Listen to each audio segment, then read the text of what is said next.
اللہ کے ذکر کرنے کے موضوع پر ایک حدیث کا کچھ حصہ یوں ہے کہ جب اللہ تعالیٰ نے فرمایا کہ میں نے ان کو بخش دیا تو فرشتوں نے کہا کہ ان میں سے ایک آدمی ایسا تھا جو ذکر کی نیت سے محفل میں نہیں آیا تھا. اس میں فرشتوں کا انسان کی نیت کو جاننا ثابت ہو گیا. نہیں، کوئی نیت کو جاننا ثابت نہیں ہوا. بالکل آپ نے غلط رزلٹ نکالا ہے.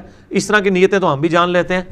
وہ اس لیے کہ ایک بندہ یہاں سے بازار روٹی لینے گیا ہے اور راستے میں کوئی درس قرآن کی محفل ہو رہی ہے اور وہ 2 منٹ کے لیے اس درس قرآن کی محفل میں بیٹھ جاتا ہے.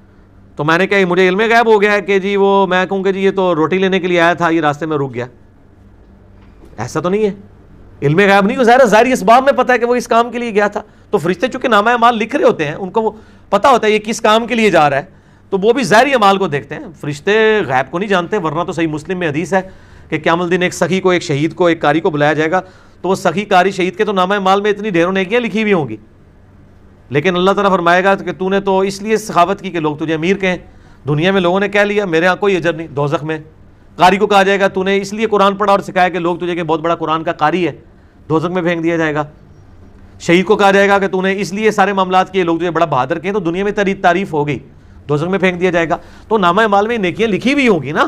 تو فرشتوں کو تو نہیں پتا کس نیت سے کر رہا ہے. یہ جو حدیث ہے نا، یہ صحیح مسلم میں موجود ہے، بخاری میں بھی موجود ہے، اور میرا ایک کلپ ہے یوٹیوب کے اوپر، قرآن خوانی کا ثبوت. ایسی قرآن خوانی جو نئی دکان بنانے کے لیے ہو یا نئے مقام کے اندر شفٹ کرنے کے لیے، اس کا میں نے اجتہاد کیا. باقی سال ثواب والی قرآن خوانی تو کوئی ثابت نہیں ہے. یہ تو ایگزیجریشن ہے دین کے اندر. مسئلہ نمبر 74 میرا ریکارڈڈ ہے سال ثواب کے اوپر. تو اسی میں یہ حدیث ہے کہ وہ لوگ وہ ذکر قرآن کی، اللہ کی محفلیں نہیں ہیں، قرآن کے درس کی محفلیں ہیں.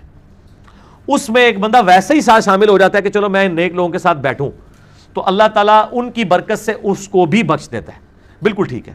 پہلے تو وہ محفلیں لے کے آئے نا. آپ نے جو محفلیں بنائی ہوئی ہیں، اس میں تو محفل کرنے والا، کروانے والے، ان کی پتہ نہیں آخرت کا کیا معاملہ ہے. سارے بدعت کے اوپر مبنی کام کیے ہوئے ہیں. درس قرآن کی جو محفلیں جس میں توحید سکھائی جا رہی ہے، سنت سکھائی جا رہی ہے، یہ اس کی برکتیں ہیں. ہاں تو وہ ٹھیک ہے، وہاں پہ تو ہیں برکتیں. تو فرشتے نیت نہیں جانتے ہیں ان کی، بلکہ فرشتے دیکھتے ہیں کہ وہ ایک کام سے جا رہا تھا، راستے میں رک گیا. یہ تو نہیں ہوتا کہ بندہ گھر سے نکلتا ہے اور بغیر ارادے کے نکل جاتا ہے جی میں کس لیے جا رہا ہوں.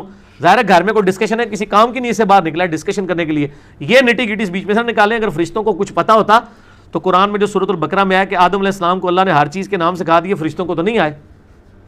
یہاں تو آپ دل کی حال کی بات بتا رہے ہیں. اللہ نے چیزیں سامنے رکھی ہیں کہ بتاؤ ان کے نام کیا ہیں، تو ان کو نہیں آئے. آدم علیہ السلام کو آ گئے. تو علم غیب اگر ان کو ہوتا تو آ جاتے. بالکل غلط ہے.